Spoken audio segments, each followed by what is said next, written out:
Shalom. Kejadian pasal 4 ayat 1-5, demikian firman Tuhan. Kain dan Habil.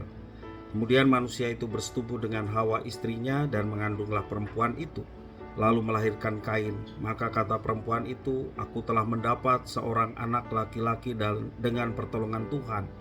Selanjutnya dilahirkannya lah Habil adik Kain, dan Habil menjadi gembala kambing domba, Kain menjadi petani. Setelah beberapa waktu lamanya, maka Kain mempersembahkan sebagian dari hasil tanah itu kepada Tuhan sebagai korban persembahan. Habil juga mempersembahkan korban persembahan dari anak sulung kambing dombanya, yakni lemak-lemaknya. Maka Tuhan mengindahkan Habil dan korban persembahannya itu. Tetapi Kain dan korban persembahannya tidak diindahkannya. Lalu hati Kain menjadi sangat panas dan mukanya muram. Adam dan Hawa dianugerahi dua orang anak, yaitu Kain yang pekerjaannya petani dan Habil yang pekerjaannya peternak. Keduanya memberikan persembahan dari hasil kerja mereka. Tanpa disebutkan alasannya, persembahan Habil diterima sedang persembahan Kain ditolak. Hal itu membuat Kain marah sehingga pada akhirnya Kain membunuh saudaranya Habil. Akhirnya Kain menerima murka Tuhan. Ia menjadi pelarian dan pengembara. Itu berarti ia tidak lagi memiliki hak atas tanah warisan. Apa yang membuat persembahan Kain ditolak?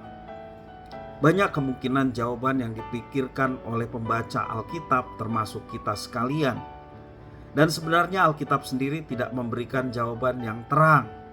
Kita hanya bisa menafsirkan atau mengira mengapa persembahan Kain ditolak. Ada yang mengatakan bahwa Kain memiliki sifat buruk, yaitu iri hati. Hal itu ditandai dengan muramnya wajah Kain, ayat yang ke-7. Namun wajahnya muram itu baru muncul karena ia merasa ditolak. Persembahannya ditolak oleh Tuhan.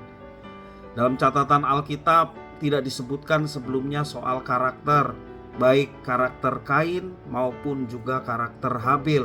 Yang disebutkan dalam kitab suci adalah pekerjaan mereka. Kain sebagai seorang petani dan Habil sebagai seorang peternak. Jadi kita bisa mengatakan bahwa ditolak atau tidaknya persembahan adalah hak Tuhan. Yang penting bukanlah mencari alasan mengapa persembahan ditolak, melainkan bagaimana respon atau tanggapan seseorang. Kita perhatikan dalam kisah ini, Kain memberi respon, yakni respon negatif. Hal itu ditandai dengan hatinya panas, wajahnya muram. Keadaan ini menarik perhatian Tuhan dan ia menasehati Kain bahwa dengan hati yang semacam itu akan membuka peluang bagi kuasa dosa. Teguran Tuhan ditampik oleh Kain. Tanpa mengenal belas kasihan, Kain justru melakukan tindakan yang jahat. Dia membunuh adiknya. Ia merasa bahwa tindakannya tidak diketahui oleh siapapun. Namun di dalam ayat yang 10 dijelaskan darah adiknya berseru kepada Tuhan.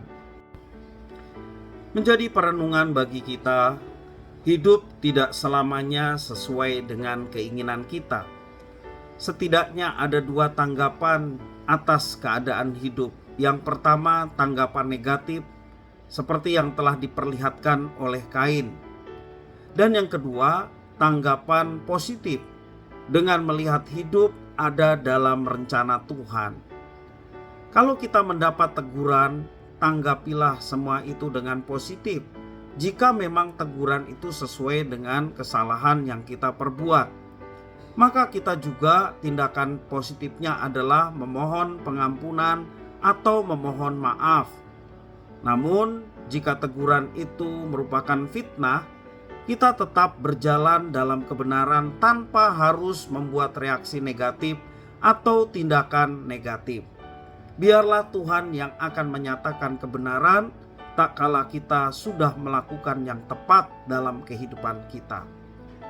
Jika saat ini hidup tidak berjalan dengan baik, kita percaya kepada pemeliharaan Tuhan, bahwa Ia senantiasa menopang hidup kita.